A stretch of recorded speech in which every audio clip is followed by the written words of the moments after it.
ఒక పక్కన వారు గందరగోళ పడుతున్నారు. మరొకటి ప్రభుత్వ రంగంలో ఉన్నటువంటి ప్రైవేటు మెడికల్ కళాశాలలను ప్రైవేటు పరం చేయాలనే ప్రయత్నానికి పెద్ద ఎత్తున నిరసన తెలియజేసేందుకు ప్రజలు సిద్ధపడుతున్నారు.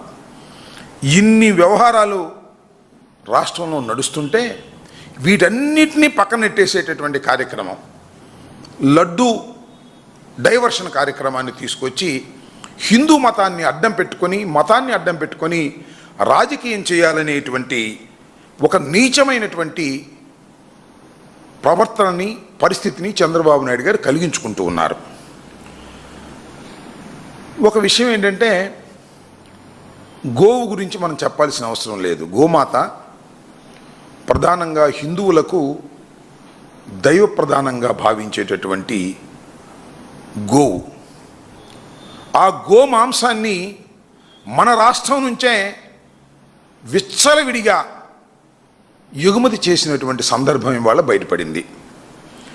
హిందువుల మనోభావాలకు దెబ్బతీసే విధంగా ఎంత దురదృష్టం అంటే విశాఖపట్నం కేంద్రంగా సుమారుగా 200 టన్నుల గోమాంసం అంటే దాదాపుగా 2 లక్షల కేజీల గోమాంసం అంటే ఎన్ని గోవుల్ని వధించి దాన్ని మాంసంగా చేసి కోల్డ్ స్టోరేజ్లో పెట్టి అమ్మేటటువంటి కార్యక్రమం చేస్తున్నారు. ఇది విశాఖపట్నం సొంఠ్యా సమీపంలో గోమాంసం నిల్వ ఉంచిన మిత్రా కోల్డ్ స్టోరేజ్. ఇది మిత్రా కోల్డ్ స్టోరేజ్ అనే దానిలో గోమాంసాన్ని వధించి ఆ మాంసాన్ని ప్యాకెట్లు చేసి ఇతర దేశాలకు అమ్మేటటువంటి ప్రయత్నం చేస్తున్నారు. ఇదిగో కంటైనర్స్, ఈ కంటైనర్స్లో పెట్టి విచ్చలవిడిగా దీన్ని ఎగుమతి చేసేటటువంటి కార్యక్రమం చేస్తున్నారు. ఇది కూడా ఇదిగో చూడండి, లోపల నిల్వ ఉంచిన 1,89,000 కేజీల గోమాంసం. 1,89,000 అంటే సుమారుగా 2 లక్షల కేజీల గోమాంసాన్ని ప్యాక్ చేసి రెడీగా పెట్టారు. దీన్ని పట్టుకున్నారు. ఎవరు పట్టుకున్నారు దీన్ని? మన పోలీసు వాళ్ళు పట్టుకోలే. ఇది పట్టుకున్నది ఎవరయ్యా అంటే డైరెక్టర్ ఆఫ్ రెవెన్యూ ఇంటెలిజెన్స్ అంటే కేంద్ర ప్రభుత్వానికి సంబంధించినటువంటి డిఆర్ఐ దీనికి ఇన్ఫర్మేషన్ ఇచ్చారు.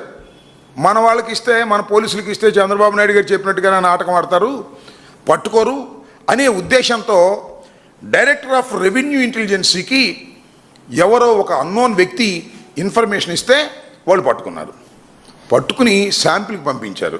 ఇది గోమాంసమా లేక పశువు ఇంకోటి మాంసమా అని పంపిస్తే ఇది గోమాంసం అని నిర్ధారణ వచ్చింది. ఆ తర్వాత తప్పనిసరి పరిస్థితుల్లో మరి విశాఖపట్నం పోలీసులు కేసు నమోదు చేశారు.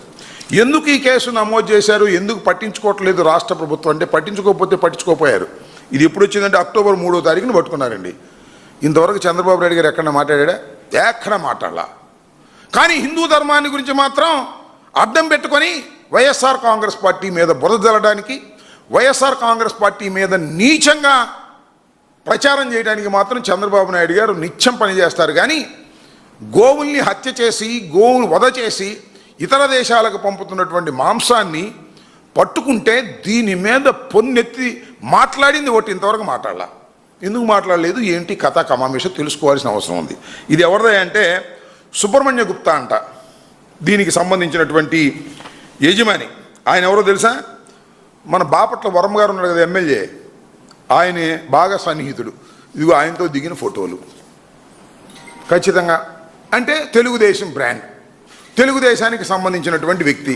తెలుగుదేశానికి సంబంధించినటువంటి వ్యక్తి హిందువులకు అతి పవిత్రమైనటువంటి గో వధ చేసి పుంఖాలుగా ఇతర దేశాలకు సరఫరా చేసి డబ్బు సంపాదించుకుంటే మాత్రం ఏమీ అందం మన చంద్రబాబు నాయుడు గారు. కానీ కల్తీ లేని నెయ్యిని కల్తీ కలిగిందని, లడ్డూలో గోమాంసం ఉందనో లేకపోతే మరొక మాంసం ఉందనో, మాంసపు యొక్క నీడలున్నాయనో మాత్రం అద్భుతంగా ప్రచారం చేసేటటువంటి కార్యక్రమం ఇవాళ చంద్రబాబు నాయుడు గారు చేస్తున్నారు. నేను అడుగుతా ఉన్నా, చంద్రబాబు నాయుడు గారు మన రాష్ట్రంలో ఇంత దారుణంగా హిందూ మతాన్ని దెబ్బతీసే విధంగా గోవుల్ని హత్య చేసి మాంసాన్ని తయారు చేసి ఇతర రాష్ట్రాలకు పంపించేటటువంటి కార్యక్రమం జరుగుతూ ఉంటే ఎప్పుడు నుంచి జరుగుతుందో చెప్పలేం.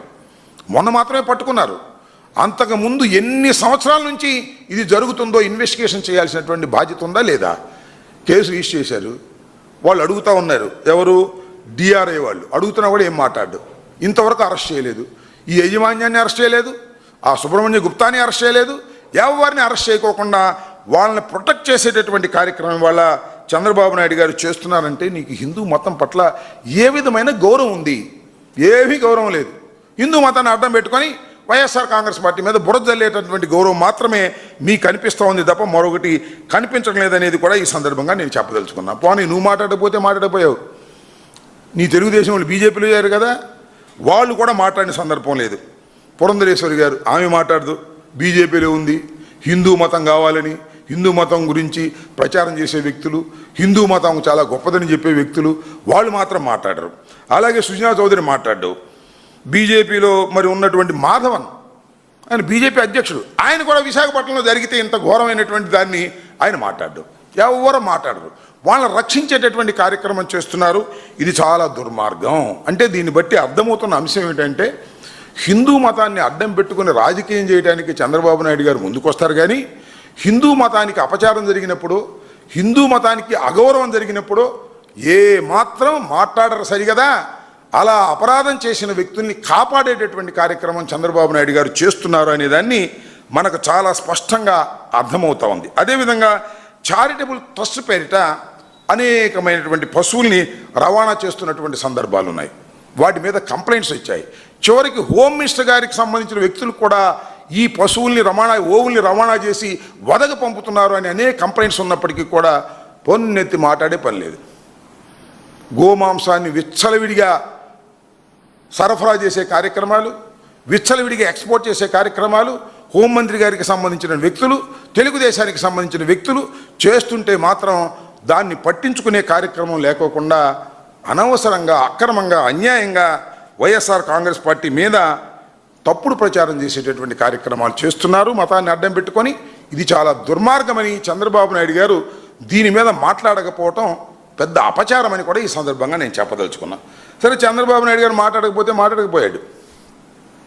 కూటమిలో ముఖ్యంగా భారతీయ జనతా పార్టీకి సపోర్టర్గా ఉన్నటువంటి వ్యక్తి, జనసేన పార్టీ అధినాయకుడు, సనాతని, ఆయన కూడా మాట్లాడండి. ఇంకేదైనా కావాలంటే మా మీద మాట్లాడటానికి రెడీ అవుతాడు. చంద్రబాబు నాయుడు గారు చెప్పడం మా మీద కాలు దువ్వి మాట్లాడేటటువంటి కార్యక్రమాలు చేస్తాడు.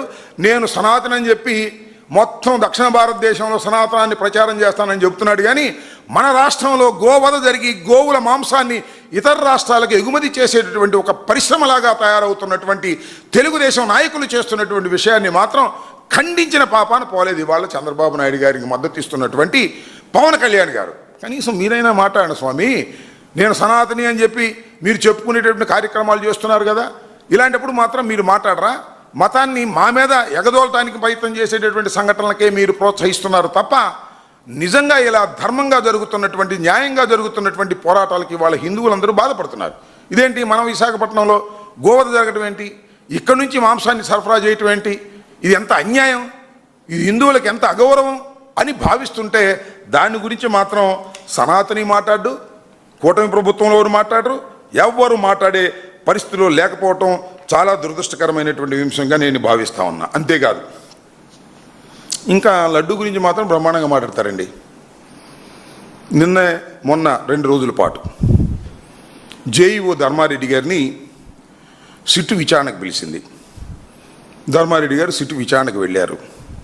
ఆయన లోపల ఉండగానే నీ దుంపదేగ ఏం పోయే కానీ వచ్చిందో నాకు అర్థం కాల, ఏబిఎన్ అలాగే TV5 ఏం చెబుతారండి, కల్తీ నెయ్యి కేసులో అప్రూవర్గా టీటీడీ మాజీ అదనపు ఈఓ ధర్మారెడ్డి అప్రూవర్గా మారిపోయాడు. ఇంకా లోపల నుంచి బయటకు కూడా రాలా. మనకి ఇన్ఫర్మేషన్ ఎట్లా వచ్చిందో మరి నాకు తెలియదు. ఎవరిది? ఏబిఎన్ రాధాకృష్ణ గారు ధర్మారెడ్డి గారిని విచారణకు పిలిస్తే విచారణ క్రమం జరుగుతూ ఉంటే లోపల నుంచి బయటికి రాకముందే అప్రూవర్గా మారిపోయాడు. అప్రూవ్గా మారిపోవటమే కాదు, ఇంకేదో చెప్తారండి వీళ్ళు. టీటీడీ మాజీ చైర్మన్ వైవి సుబ్బారెడ్డి ఒత్తిడి వల్లనే అన్నీ జరిగాయండి. ఏం జరిగాయి నాకు అర్థం కాల.